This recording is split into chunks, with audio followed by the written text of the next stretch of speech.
Hey guys, I'm Hannah TV, and in this video we're going to be explaining how to use a PlayStation controller on Roblox Studio and how to integrate them into your games.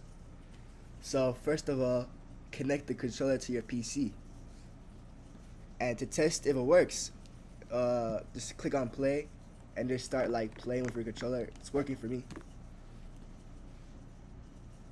Let's explain how it works. You see, Roblox supports Xbox and PlayStation controllers.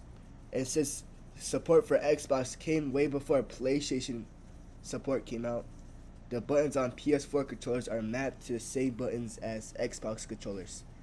Roblox treats both controllers the same way, so when you use a PS4 controller, the game reads it like an Xbox controller. This makes it easier to use both controllers in your game, though it is kind of confusing at first, since you can think that the X button on an Xbox controller would be the cross on a PlayStation controller, but instead, it would be the A button. Let's start off by putting a local script in Starter Play Scripts and just pasting the script in the description.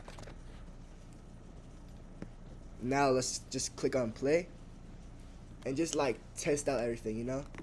Like I'm gonna press on square, it's square, square, square, triangle, circle, X. It works. Alright. Safe. I walk around like that nigga on the trigger. If a nigga wants some smoke, I let it drop.